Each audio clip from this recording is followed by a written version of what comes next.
with you. And so good to see you here on the Vote Common Good daily podcast. As we like to say, it's good to be seen by you. So thanks for watching on the live stream and good to be heard by you. Thanks for listening on the podcast. It's a Monday, which means we take a roundup of the news that has happened and we take a common good approach to the news. And today, Dan Deitrich is joining us. Super fun. You'll hear from him in a minute. But it's going to feel like your local evening news around here because on the news roundup, I mean, we have a little bit of news, some politics, weather updates, human interest stories. We're one sports story away from having the full complement of local evening news. I am in Minneapolis sitting down in the studio today. Would love to know where you are. So if you're in the comments, please let us know where you're coming from and where you're watching this and what it is that you're doing. And take this as a philosophical invitation if you're listening on the podcast. Like, where are you? Are you now here or are you nowhere? As the philosophers like to say when they play with that little word. As I said, we're joined by Dan Deitrich. Dan is our producer of the podcast and also, with us here on the news roundup today. Dan, good to see you. Hey. Yeah, good to be here. I'm here in my home studio in South Bend, Indiana, and it is also bitterly cold here. And this is the room I usually produce the podcast from, usually behind the scenes. But glad to be with you. Hey, I'm just now noticing, Dan, we have very matchy curtains going on. Behind me, I have a long pleated blue curtain. Costco? That's where I got mine. No, I bought mine from in some people's minds, non-reputable online retailer. That's... I don't even know if I can say that without bringing a rash of appropriate condemnation upon me. But I did order them and had them hand delivered to my home. And I hope those people get better wages, and I hope they have a chance to unionize. Well, hey, on the daily podcast, we like taking this what we call a positive, a hope-filled but open-eyed journey to engage the questions: what's going on in our world, and what can we do in light of it? So that's why we spend time each day giving you a roundup of the news, or on Tuesdays, we talk politics. We want a common good version of politics in our world, and we have a special guest lined up. I think we mentioned it last week. Katie Porter, the Congresswoman from California, is supposed to be the guest with Rob and I tomorrow, so I hope that happens, and we expect that she's going to be on. On Wednesdays, we talk about faith, common good faith, with our co-hosts Laura Truax, Stephanie Spalding, Dominique Gilliard, and myself. We take a run at seeing, is there a common good faith that we can find, all of us coming from the Christian perspective. On Thursdays, we take on issues. And last week, this week, and I think the following week, we are engaging the issue of abortion.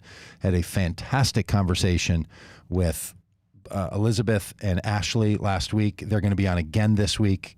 People have responded very well to that segment, and I'm so excited about it. And then our plan is to have a conversation the following week with Elizabeth Griswold from The New Yorker, who's doing some great work on people who are in the pro-life movement and what she's learned from them. It's really great. And then we talk science on Fridays. Last week we talked with an economist. The week before, our regular every other week co-host, astrophysicist Paul Wallace, was on. Paul will be on again this week. And so much happening in the podcast, and we're really glad to have you around, have you trafficking in all of this common goodness with us, and we'd love to have your input today when we take a run at what's happening in our world as far as the news. The common good news, which, for a group that wants to get faith voters to engage in politics and civic life for the common good, good news, that's just a freebie. That's a fun joke. That's a fun play on words. Because if you don't know religious people from the Christian tradition, we'll never get tired of telling you about the good news. And we're excited about the common good news. Today, we have 8 segments to our news roundup. We're going to talk about President's Day, Valentine's Day, and the days, so that stuff. We're going to have a little weather short conversation. We will talk impeachment, of course. We're going to talk a bit about Ash Wednesday, what's happening with COVID, what's going on with the White House, 2 segments on the White House, and then the fact that some big news out of the entertainment world. So all of that on a common good take on the news. So share it with your friends, call your family, get the kids out of bed, shake them up on this President's Day, even if they're not in school, and take them along on this journey with us. Hey, Dan, it's President's Day. Now, I got to tell you, I have for most of my life only thought about President's Day in its relationship to getting a deal on a mattress. I don't know why. Somebody explained to me one time why President's Day is the time when they sell mattresses, and I think it has to do with like tax returns, and special pricing, and kids being off of school. But there was some reason why mattress sales are happening on President's Day, and Yeah, I'm it's like sure any excuse for the corporate calendar to throw a sale. And yeah, I've heard just tons of car commercials on the radio for President's Day. There's it's just nothing something. more American than consuming more goods on I this mean, if you're special going to day. think about your presidents, those who are, indicted co-conspirator criminals, like our former president, our most recent former president, or ones who've been vice president and now president again, whatever you're thinking about your president, the founders, the founders and the flounderers, I guess you could say, of the presidency. Think about a mattress or a great deal on a new used car. A new to you used car. Hey, and we hit this period of time about now in the calendar in which special days are all over the place, right? Today's President's Day, which, by the way, means there is no mail. So if you're like me and in the midst of COVID and at a certain life stage, one of the more exciting things is to go check the mailbox and see if you got something. Well, nothing today. Just sit back like it's a Groundhog's Day version of Sunday. You're not getting any mail today. Banks are closed. Schools are out, which for parents is just, come on. So now you don't get to have 4 hours of arguing with your child about staring at a screen. That's not good news for anyone. You can't even go to the roller rink, which people used to do. At least here in Minnesota, I don't think our roller rinks are open for the kids to go out for a President's Day outing. But it's not only open like the past decade, or no, I feel like I haven't open. seen a functioning roller rink in a while. So. Oh, really? Well, come back to the future here in the greater Minneapolis area, and you will find roller rinks are still open. In fact, the roller garden, the place where I'm 54, and I think when I was 4, I was roller skating at the roller garden. That very place down the street from my house, still open. Cheapskate went out of business, but they're still calling the snowballs over there at the roller garden. So it's not only President's Day, very exciting, but it's Valentine's Day yesterday. Like, these days start to line up. And because Easter is a movable holiday based on the first full moon after the spring equinox, we also have Ash Wednesday, sort of the special day. So it's like there's Love Day, and then there's President's Day. There's like Execution Day for Ash Wednesday, where we prepare ourselves to take seriously the execution of Jesus. A very strange day in the alignment. And by the way, we'll talk about this in a bit. Vote Common Good and a number of other organizations are holding a Ash Wednesday online national prayer service to root out white Christian nationalism from our society this Wednesday. So more coming on that. So keep your ears peeled for such a thing. But all these days start lining up where we're supposed to structure our remembering, where I sort of make fun of all the special days, because I think every day of the year has some sort of day assigned to it by Congress or by popular narratives. Every day has something special, but I guess it's a pretty good idea that it helps us pay attention and remember the things that are supposed to matter to us in all of these ways. All right, so a recap on the weather. I don't know what the weather is in your place, but I saw the news today, and we're in that period of time where like much of the country is suffering under winter. So it is deeply, deeply winter all over the place. Where I am this morning, at least 1 hour ago, it said 19 degrees below zero. 19 below. Serious business around it. And it's been below zero I think for 9 days in a row, and we have another few days to go.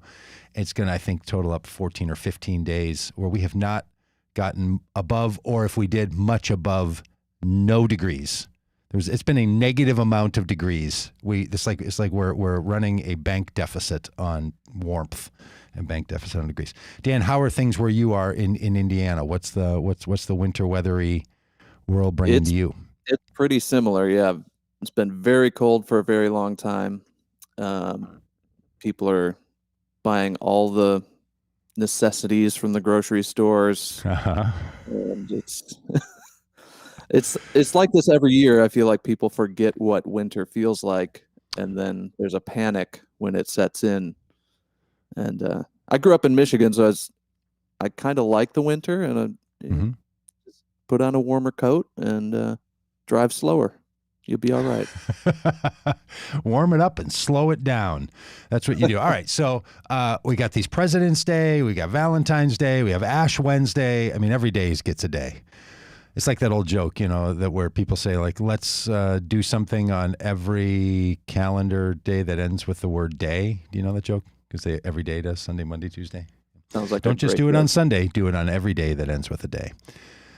Well, let's talk a little bit about impeachment, Dan. Obviously, the big story over the weekend, I was riveted by it. I was caught up in it. It feels like, oh my gosh, maybe Donald Trump and Trump's personal failures and presidential criminality can now be put behind us. But I don't know. It's not entirely clear to me that now that we've gotten through the impeachment moment, which ended as a lot of us, I guess, assumed that it might, that no, Donald Trump was not convicted by a requisite number of senators in order to have a senatorial punishment assigned to him. But it seemed to me that, the case was made for how guilty he was for the very things that all of us watched happen on January 6th with that insurrection. Yeah, and I think one of the shocking things is the votes came in. Mitch McConnell, of course, sided with the majority of Republicans in saying not guilty. And then he immediately went on the air and said, but Trump is totally guilty. Trump definitely did all these things. He called his actions, a disgrace and abhorrent. And it's just like the words don't match up with the actions. When it comes down to actually holding someone accountable, there's just nothing. Yeah.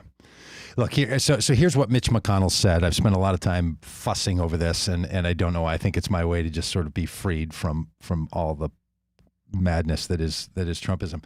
But he has this comment, and I think, look, it's very hard for me to live my human and Christian ethic of believing people and trusting them and seeing the best in humanity and be involved in politics. So that's part of the thing we're trying to work out here at Vote Common Good is how do we do both of those things? Because they're really hard. Taking the man at his word. Now, caveat that with, should you take the man at his word? Because maybe what he's saying is intentionally deceptive and you should not believe what he's saying, because he's shown that he wants to keep those the truth of his words at bay. But taking him at his word, he says, and this is a quote, "I've made my view on this episode very plain. But our system of government gave the Senate a specific task. The Constitution gives us a particular role. This body," meaning the Senate, "is not invited to act as the nation's overarching moral tribunal." He's saying, look, the guy is as guilty as they come. It's just not our job to do anything about it once he's out of office. We have a very limited separations of powers, ability to act on the person who's currently in the role as the president, and we just couldn't do anything about it at this point. Somehow a statute of limitations like experience has now visited us. There's nothing we can do about it. But us saying he's not guilty due to that doesn't mean he's not guilty. This is the argument that he's trying to make, right? Which has led me to this conclusion. There is nothing this country can do about a runaway immoral president. In fact, maybe even a criminal president. I think the presidents of the United States are actually functionally above the law. I think that's what we have to conclude from every impeachment that has taken place of a president. They're not found guilty and removed from office, and that punishment is not brought upon them as in addition to the other punishments that could be brought upon them, like they don't get a pension, they can't run for office again, those other things. They don't happen. So functionally speaking, the Senate and the House will say nothing we can do about it. The criminal system says nothing we can do. Because look, Donald Trump, for most of his moral failings as president, were not things that are just criminally against the law. That's not the standard we're holding the man to. Now, I do believe that there's a number of things he did that were criminal, but around the insurrection itself, it was immoral, and it was a failure to fulfill his responsibility as a constitutionally elected public servant. Those are separate things. So to say, for the Senate to say over and over, well, throw it to the criminal system, let them respond to it. Well, that's the whole problem. You know, there are people who are diplomats to the United States, and because they're diplomats, they get this thing that I've known about since I was a child. I don't know why, but called diplomatic immunity. Like, we all know about this thing, right? Like, I don't know, like a diplomat can park where they want, and this has actually come into play. People have done things in this country, very violent criminal actions. And because they're a diplomat, they're found that they can't be charged. That's functionally the way it is with our president. A while back that his security people beat up a bunch of people in broad daylight in New York or something, and just no repercussions because diplomatic immunity. And they say, can't do it. It's like we're playing some kind of a weirdo board game with these people, and they're like, oh, got immunity. I got immunity. Oh, really? That's how this goes? Well, look, here's the thing from my new vantage point on all this. Yep, that's how it works. There's nothing we can do about the president of the United States when the president acts in ways that are immoral, which is why the role of the citizens and who we're going to elect is so important. We can't say to ourselves or anyone else any longer, in my view, well, there are safeguards in place. There are clearly not safeguards in place. The only safeguards we have is to be sure that the person who has the power of the presidency will live up to them, because there's no guardrail. We are climbing without ropes here. We're bowling with the gutter guards up. Like this thing that we think someone's going to solve this, someone's going to be out there.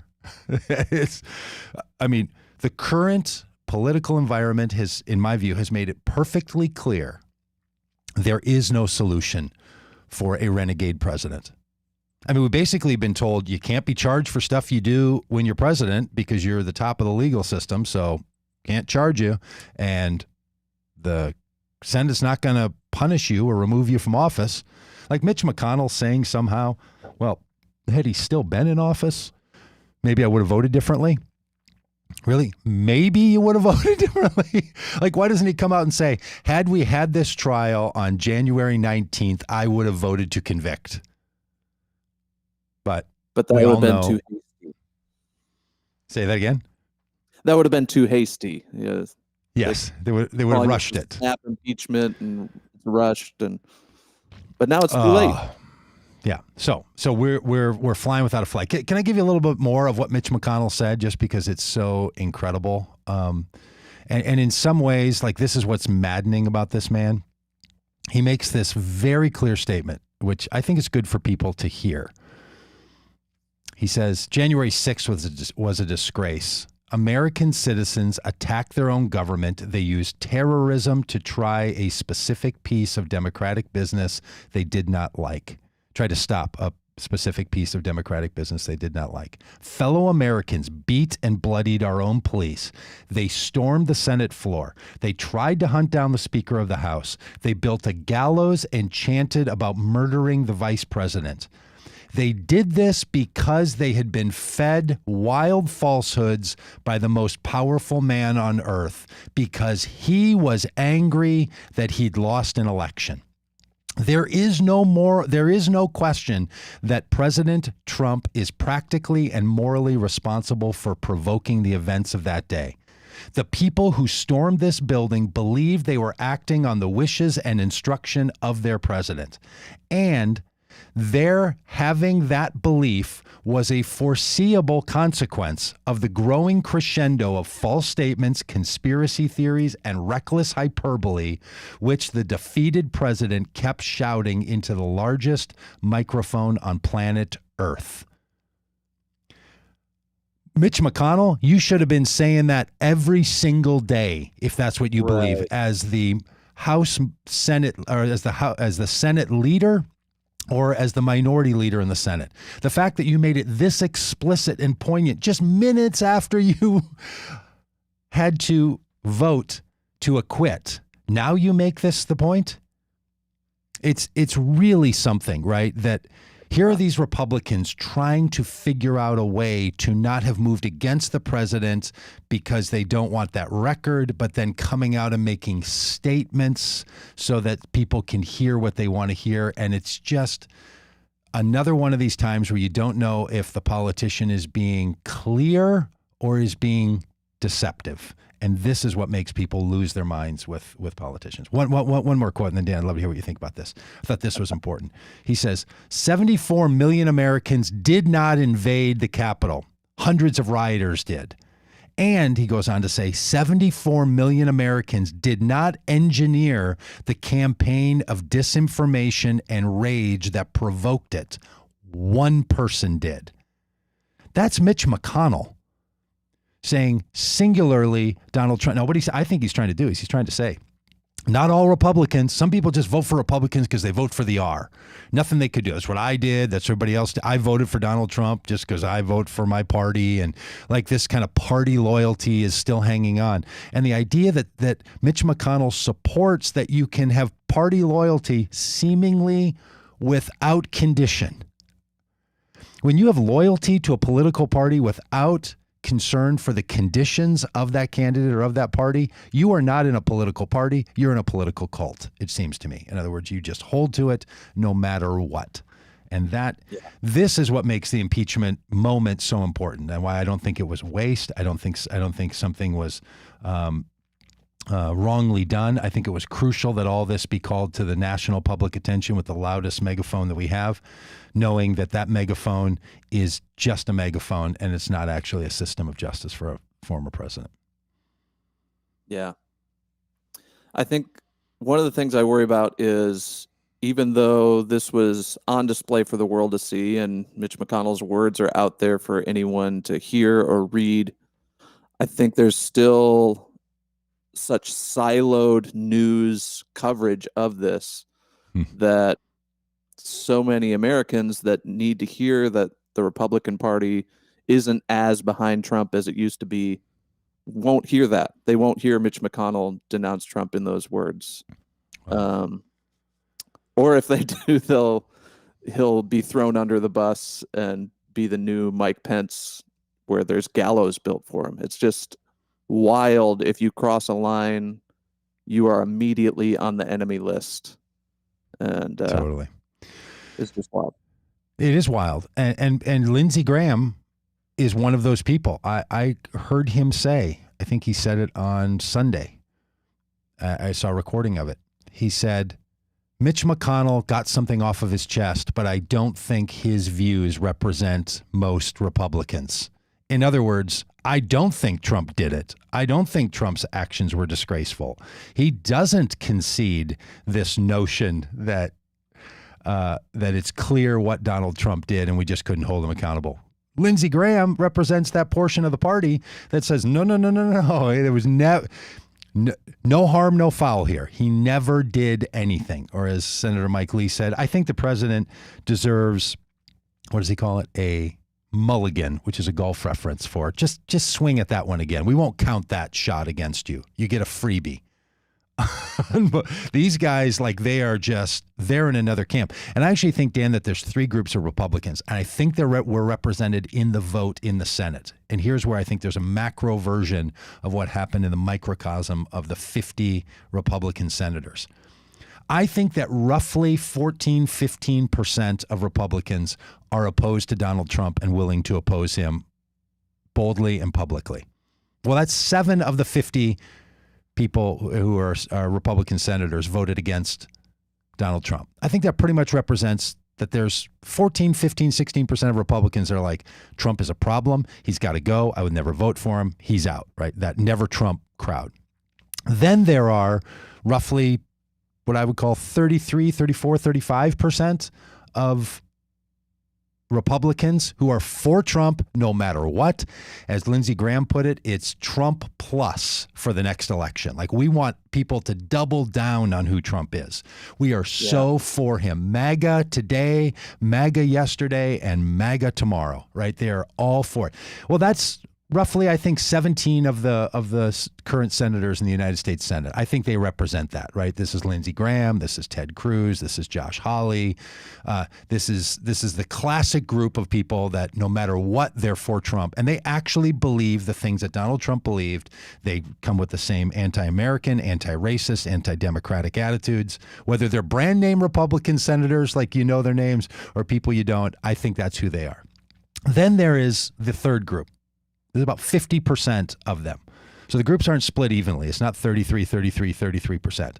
But I think there's about 50, 52, 53, 54% of Republicans in the country who are like, look, I'll find a reason to back my guy. He represents, I'm a Republican. He's a Republican. I'm sticking with the team. Sure. I'm not for all that, but I'm going to stick with my team. About 26 of the current senators would fit that category. Well, I think that's where the country is. And the question is, where does our work go? I think our work goes into that third group. I think the work goes into that 50% of the people who are like, I just go along to get along, just all team. It's just all about political identity. And that's all I care about. And I will set aside my morals. I will set aside my ethics. I will set aside all the things I've said in the past. Dan, you were so good on the Vote Common Good tour of saying to a lot of these voters, especially faith voters, is, hey, don't listen to me now. Listen to yourself 5 years ago. Like, just take your own advice. Don't feel like you have to take mine. But I think that's where we are. And that's about 26 of the current senators. Now, I want all of the 43 who voted to not convict to be removed from office when the time comes. And our only response as citizens is to vote them out. It's not sufficient to decry. It's not sufficient to lambast. It certainly is not sufficient to attack them physically. It's not even sufficient to call for in sort of political terms. I think we need to get away from all this fight language. What we need to do is we need to vote and vote them out. Now I start sounding like Barack Obama, right? Don't get mad. Get to the ballot box, and don't yell at me. Talk to your neighbor. Like, get people to step forward and to do something about it, because that's our only way forward. I think going after this 33%, 35% of people that would support Trump if he shot somebody on Fifth Avenue, because 5 years ago he said, I think I could shoot somebody on Fifth Avenue and not lose any of my supporters. 5 years later, he tested it and said, well, I think I could kill 5 people at the end of Pennsylvania Avenue and not lose any of my supporters. He tested that theory and proved to be correct about it. So, all right, maybe we can stop talking about the failures and the abject disaster that was the Trump presidency, and talk about it only in context of how we need to move forward, and not who this man has been and how he has harmed this country so much. I don't know if I can stop, actually. Well, I think one of the shocking things too about the impeachment was the speculation that if the vote were a secret ballot, that he would have easily been convicted. There's this idea of, if you have to go on record, though, and your supporters know which way you went, that they feel pressured. Some were even saying, like, I don't want my family to be in danger if I vote to convict Trump. It's like, it's a real thing. Like you really, I don't give any pass to these people for not having moral courage. But to recognize the context in which they had to have moral courage, that's important, right? They really are under threat, truly and legitimately. There were thousands of people that showed up in Washington, D.C. that had the time, the energy, and the willingness to travel around the country, to go to Washington, D.C. on a day to break into a Capitol, to construct a execution model for Mike Pence. So the idea that these people are not actually under threat, they are under threat. Well, that's what we need to be working on and calling out. That's why at Vote Common Good, we're working hard on a de-radicalization program, because the subtle radicalization that has happened inside of the Republican Party and inside of faith communities, Christian faith communities especially, who support white nationalism at an unbelievably high rate, that's something that we really do have to consider and find a way to get after, is how we do this. So I think you're making a great point. It really, really is a threat to these people. And they still should have voted to convict.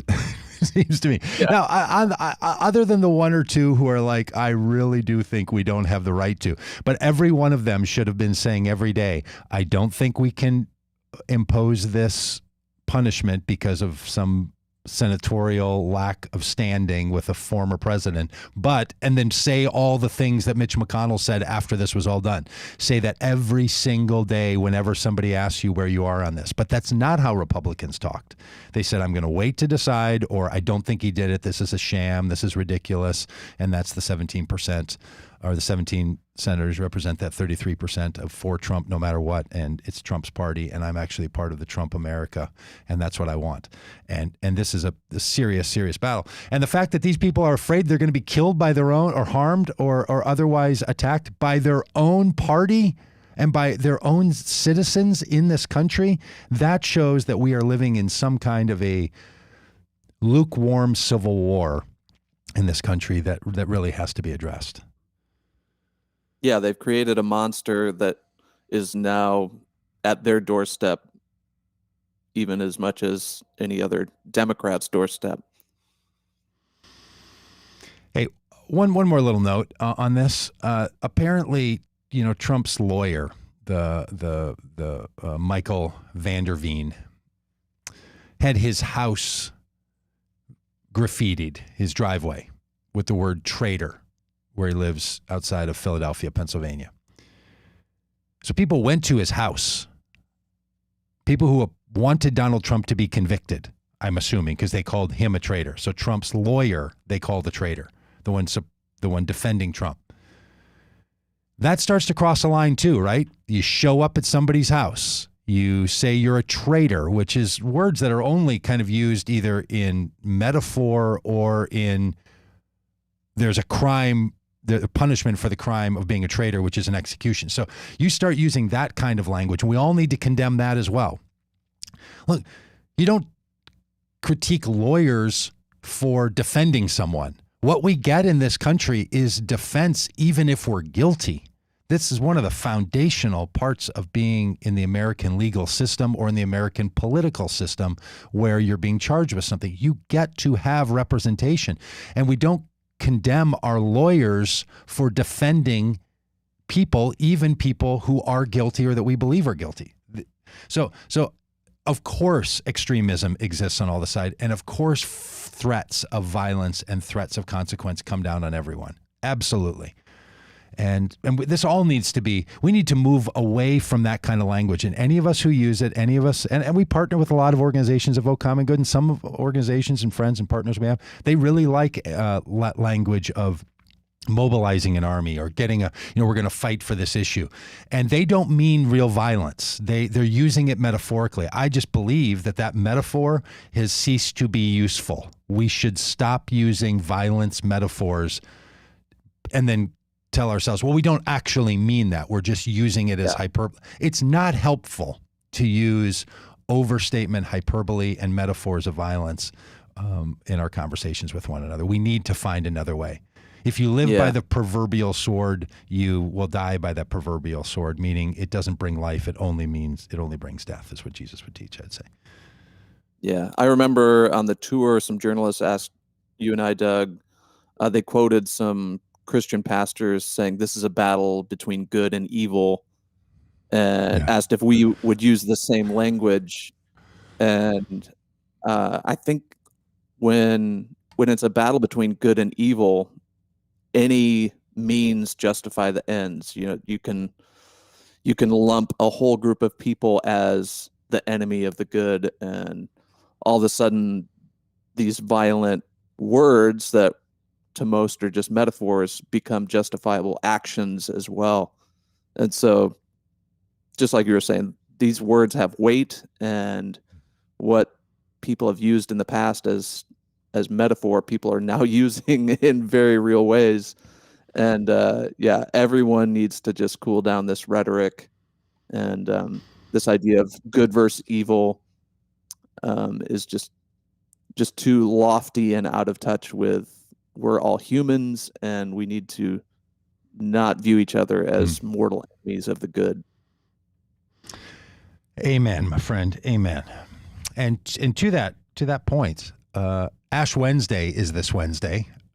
Some people, if you don't follow the Christian tradition, you might not know why Ash Wednesday is moving around all the time and why Mardi Gras moves around all the time, which I'm sure is happening virtually. And I cannot imagine what a virtual Mardi Gras in New Orleans is going to be like on Tuesday with Fat Tuesday. But Ash Wednesday is this week. And Ash Wednesday is one of these days where the Christian tradition begins a 40-day period before Easter. It's a preparation period to live a new life. And it's when the Christian tradition, it's used, borrows actually a notion from the Jewish tradition that says you prepare yourself for change. You prepare yourself to analyze, to consider how you've been, to consider how you're living, to take account, and then to decide you want to make a change. And are there some things that you want to leave behind and some things you want to move toward and some things you want to step away from and some things that you want to lean into? So this is what we do at Ash Wednesday, or that's supposed to be the point. So if you're on some Zoom call incoming in the next couple of days, and on Wednesday, somebody has a cross smudge on their forehead, that's there on purpose. They went and had the ashes placed there. It's Ash Wednesday, and you're reminded of the mortality that faces you, and then to sort of consider your life in light of that mortality. And it's not threatening you with afterlife punishment. It's saying you have one life to live. It's also a great soap opera, but you have one life to live, and you should consider how you're living that life and live it in a way that's going to be beneficial and good for other people. So that's coming up this Wednesday.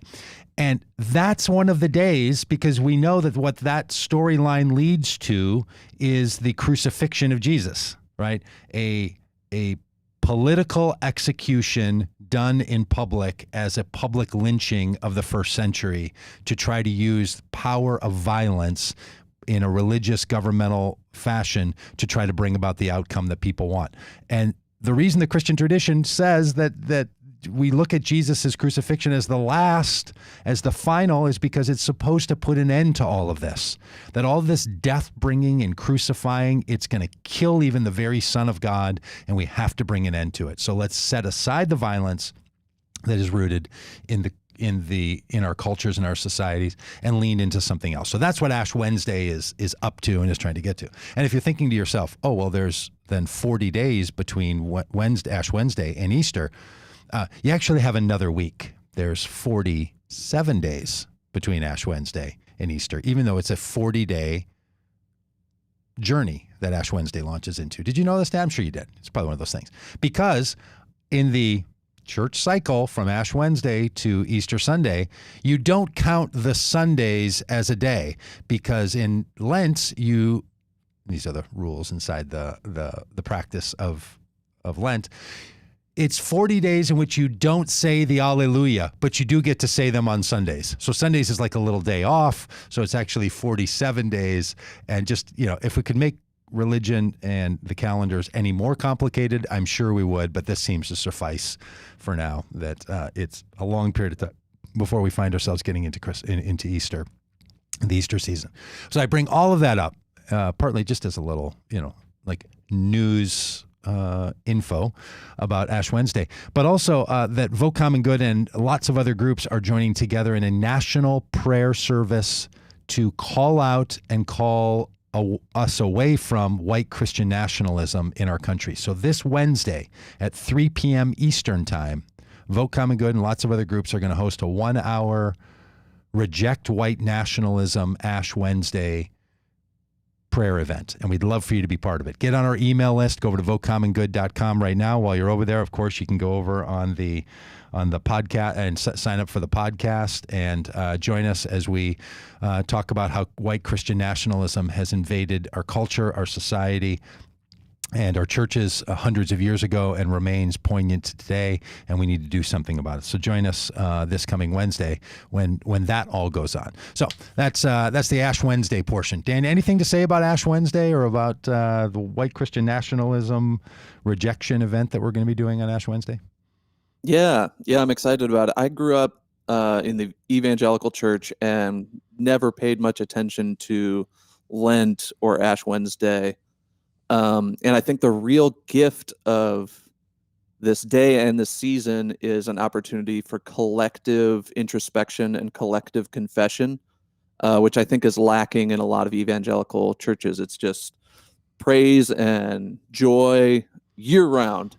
And and it's also very personal, right? Like, it's my personal relationship with Jesus, and any sin is an individual sin. And I think this gift is to recognize a collective sin of white supremacy and white nationalism, and spend some time wrestling with that deeply. We'll start a conversation on Wednesday with this event, but hopefully people dig into it for the next 47 days after that as well. And we have a sign-on letter for evangelical leaders. So if you know any evangelical leaders, there's a specific recognition by evangelical leaders that we're putting together for leaders to sign on to, saying that they acknowledge and reject the white supremacy that led to the insurrection on January 6th and so much of the pain in our country. If that's something you're interested in, email me over at doug@vocommongood.com, and we'd love to get you on that sign-up list. It's going to become public on Wednesday or Friday of this week, where anyone can also sign on it. But what we think is important is to get lots of leaders signing their name to give the clear statement that those who build their reputation, personal and professional reputations inside of the evangelical tradition, that they raise their voices. Now, not everyone identifies in the evangelical tradition, and lots of groups have spoken out. Lots of religious groups have spoken out. There's been a shocking absence of evangelical leaders speaking out on this. So this is intended to catch that group up to the rest of the religious communities that are doing such things. So we'd love to have people be a part of that sign-on letter as well. All right, so that's Ash Wednesday. That's topic number 4 on our day. We talked already a little bit about the President's Day and the weather and impeachment and Ash Wednesday. Let's talk COVID. Boy, that's something that can take you for a couple of minutes. There's probably no experience in our society and our world right now that's as shared as COVID-19. We all live under a global pandemic. People have their views about it. The views range wildly. They move around for people. Some people are very comfortable in their views on COVID. Some people have felt like, boy, I've had 5 different feelings about COVID-19 and about how we've responded as a world. And I don't know how to think about it anymore, right? People are tired and they're confused. Well, here's a little data for us. Dan, I was shocked to find this out, that on January 12th, just over a month ago, there was a record 248,000 cases that were identified on that day. That's a big number. 250,000 cases on that day were identified around the country. And those are just the ones that are identified, of course, by a test. Yesterday, there were 91,000 cases in that day. That's what you refer to as a precipitous decline, right? That's a decline that is noticeable. So people are talking about what's gone on. What's the decline? I'm sure there's some Trump supporter that said, we told you right after Donald Trump wasn't president anymore, they were going to say the vaccine, that the pandemic's gone away. I don't know why I use that voice to talk about Trump supporters, but that's kind of what I hear that argument sounding like. No, this is not what anybody's saying. Nobody's saying that COVID's gone. We're saying there was a peak and now that peak has subsided. And it's not because the news is hiding the facts or was lying about the facts. So I just want to set that one aside. Of the 4 big reasons given by people in the press for this decline, that's, I don't think, a legitimate one of them. I do have an additional one that I think is not legitimate, and I'm surprised people aren't saying it, Dan, and it's this one. Well, the pandemic was God's judgment on Donald Trump being the president of the United States. Like I'm telling you, had Barack Obama been the president or Joe Biden been the president of the United States when COVID struck us, the number of religious people that would have been out calling this God's punishment for this country would have been over the top. Heard almost none of that when it was Donald Trump. So that's a curious little fact. But the 4 legitimate reasons that people are saying that the decline is on is that, one is the vaccines have started to work already. That literally, giving a million and then 1.5 million and 2 million vaccines a day has actually started to lower the number of tests that people are getting for positive tests that they're getting. So maybe it's vaccines. Other groups say, no, it's not vaccines. It's the protocols that have gone in place of social distancing. We had a big surge because Thanksgiving, holidays up to Christmas and New Year's and Ramadan and all of this caused people to behave in ways that we had a big peak.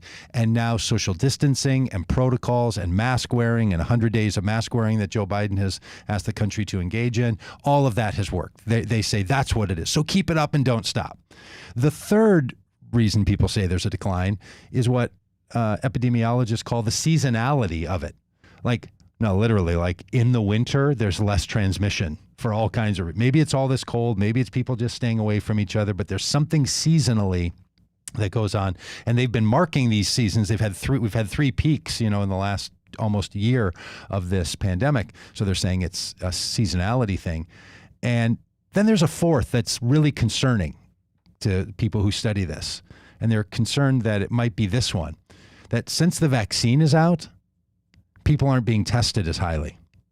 That testing has dropped off since January 12th. So maybe the issue is that people are like, look, the vaccine's coming. I'm not going to run around and get tested anymore. I'm just going to wait for the vaccine. So maybe the numbers aren't down as much as we think they are.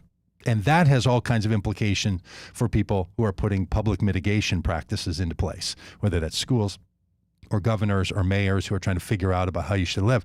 So the concern is, what if people are not being tested? And they know those numbers that less people are being tested. But then other people are saying, well, the reason less people are being tested is because they don't have symptoms or they weren't exposed to someone. And so, now, is it a combination of all of those? Yeah, all four of those likely, probably not God's punishment or the media has been lying about the coronavirus from the start, which a lot of people were trying to suggest.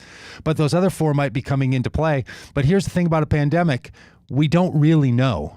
And we don't really know what works, what doesn't work, and what's most effective. So what we have to do is care for all of these issues. Get vaccines, maintain our social distancing, continue to be tested, follow the seasonality. You just have to do all the things because even though it's been 11 months that we've known about the rampages of this pandemic, we still know so little about the human behavior and the contracting of this disease. It's just incredible. Yeah, I think it's keep the foot on the gas in all of the above categories. And of course, the big news on all this is, what about schools? Can schools get open? Joe Biden pushed really hard to get schools open within the first 100 days. The teachers' unions in many places have pushed back on that, not until teachers are safe. And it's become this big battle. And the Republicans are trying to use Joe Biden's commitment to open schools and the teachers union wanting to negotiate in a way that's safe for teachers as a way to say that Democrats and teachers unions don't care about kids. I don't know, Dan, if you've seen this, but I heard Chris Christie, former governor and indicted co-conspirator for a crime when he was governor from New Jersey. He said this yesterday. He said, yeah, this just proves that the teachers unions don't care about urban kids. I mean, it's just unbelievable how they will spin this around. That particular crowd that just hates teachers unions, by the way. I mean, there's a kind of Republicans that don't hate teachers unions. And then there's the ones who are like, we have some real foes in this world in our political imagination, and teachers unions are at the top of the list. That kind of Republican, they're using this moment to try to say that the pushback to opening all schools, by the end of March is something that they're just not open to. Yeah, I think I have strong feelings. My wife is a teacher, and it's interesting. We live in northern Indiana. Indiana has not put teachers on the list for vaccinations, but Michigan, just across the border, has prioritized teachers. And so we've got friends in Michigan that are teachers. They're getting vaccinated, and we can see that they are a priority to the state.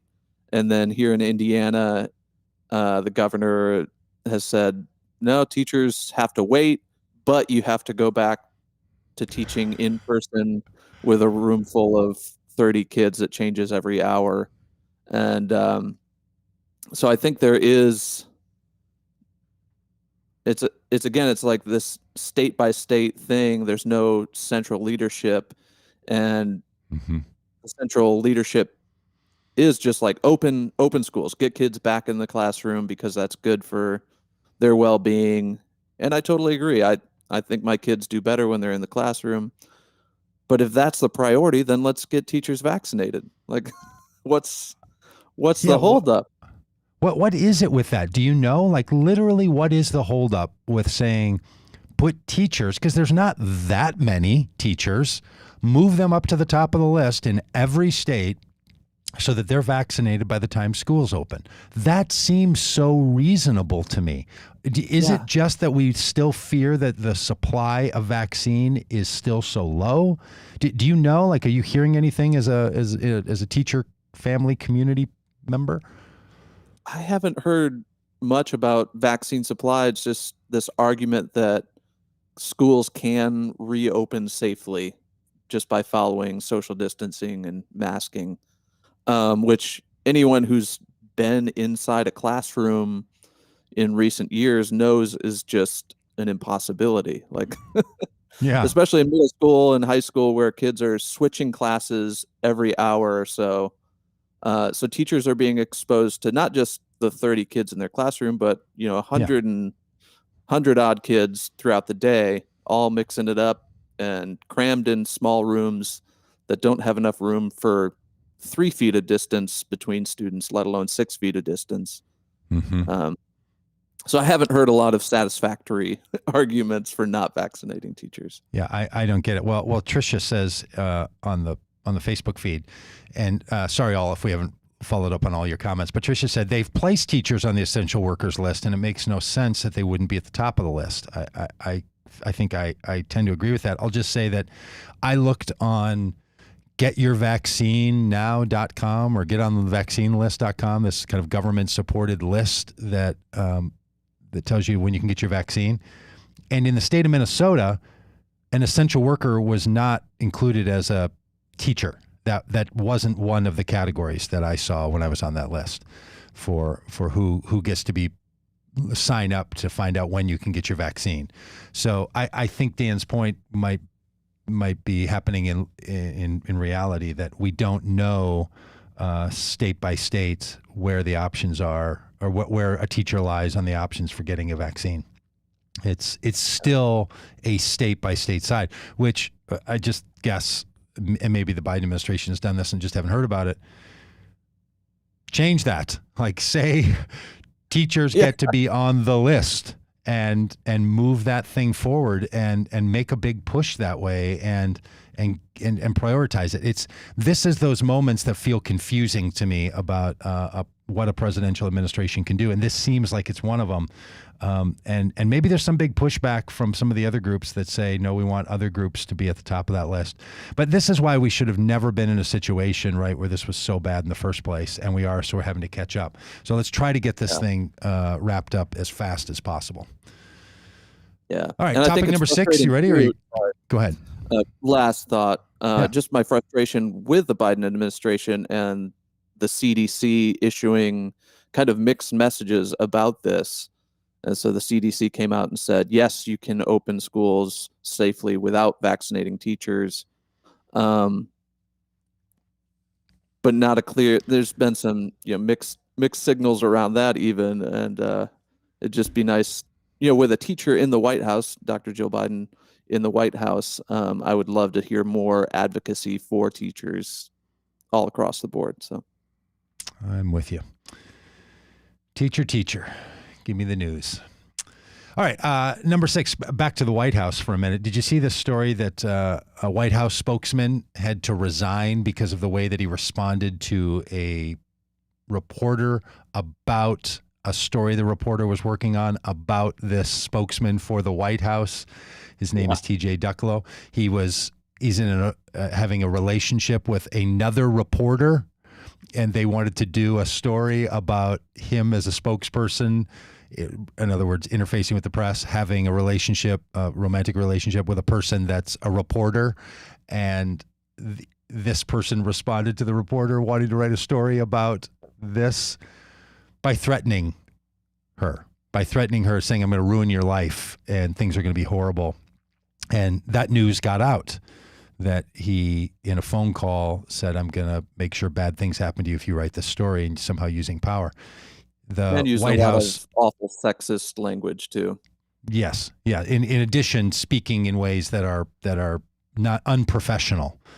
But even if you were using the greatest level of decorum for a government official to threaten a reporter that you're going to ruin their life and their political life and their work life if they write a story, in my mind, no matter how nicely or how crassly you say that, and Joe Biden had said, if any people working for me treat anyone else, now he said coworkers, but I think he meant anyone who's involved in your professional life this way, you're gone. So the White House put him on leave, and then he resigned over the weekend. So fast and swift response. Now look, no idea if it's appropriate to be in a relationship with a reporter. I do know it's inappropriate to threaten a reporter about writing any story. Yeah. Any administration should not be threatening people, especially the press, about writing stories. And all of us as citizens who know that the freedom of press is a crucial part of our democratic freedoms have to make sure that anytime at any level, whether it's at the federal level of the presidential administration, the federal level for House members or senators, our state level, or anybody who's giving up any of their life just volunteering for the common good, if a reporter is doing their work, to shut them down, to threaten them, is to violate the thing that we all hold to in this country. And it's time to get back to defending the rights for people to do this. Now, look, I know how hard this can be. I've had negative things written about me, and I've had people that I don't really think are reporters, but they like write a blog or they run a web show like this, or they do something else, and they act like they carry that freedom. And we don't actually define what a journalist is and what a reporter is or what the press is in this country. We don't have a clear designation between a blogger, a Facebook post, and the Washington Post. We don't make a distinction between, it's not so clear to know what makes you the press or not, right? But you do know when someone's clear, like they work for Politico, they work for sure, we don't have a clearly defined knowing every person that's in the category of the press and every person who's out. But when the person has like White House press credentials, you know this person is understood to be acting in a role of representing the press. And the fact that TJ Ducklo went after that person, that's something that I think we can all cheer on.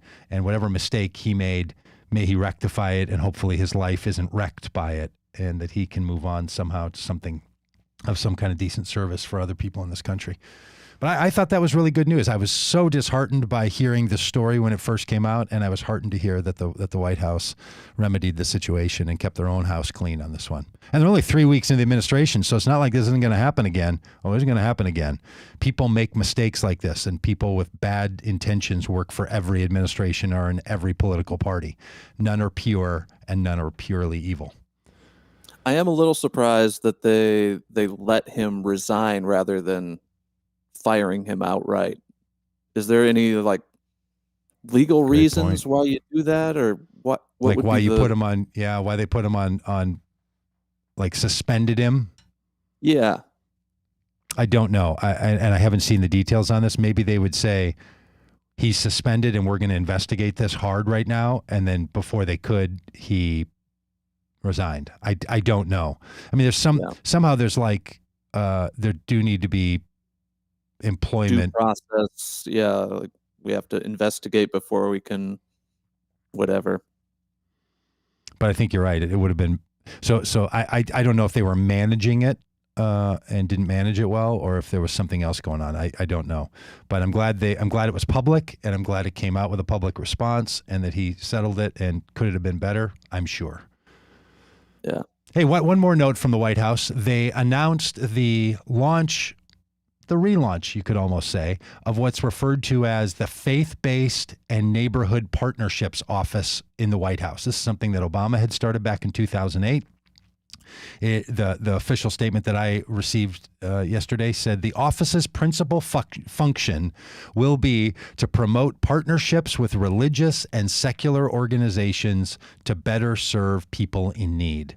So it's a liaison office and partnership office with religious and secular organizations to serve people who are in need. It was an important role. A friend of Vote Common Good and friend of this show, who's been on before, Josh Dixon's going to be working with that group. I think is the one of the directors of one of the projects in there. Super glad that it's happening, and glad to see that the Biden administration is reaching out to faith voters and finding a way to connect them, and hope that this is just the starting line and not the end line. I don't think it's enough to just have an office for faith-based and neighborhood partnerships. I think there's a lot of other things the administration and our government can do to be sure that faith voters are not capitulated to, but also are not ignored.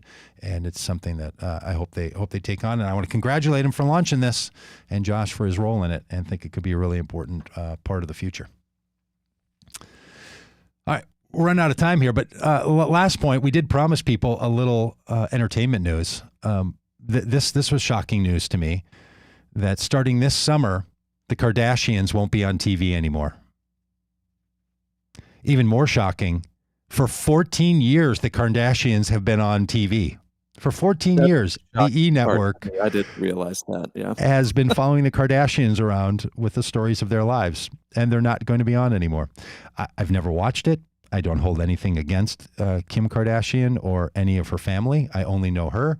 I don't know what this is. I'm just a little shocked that it's been 14 years that the Kardashians have been on television, and now they're not. And I guess you don't know how much you love something until it's gone, or you don't know how much you didn't care about something until after 14 years and 20 seasons, because a season doesn't mean a year, of course, in television lingo.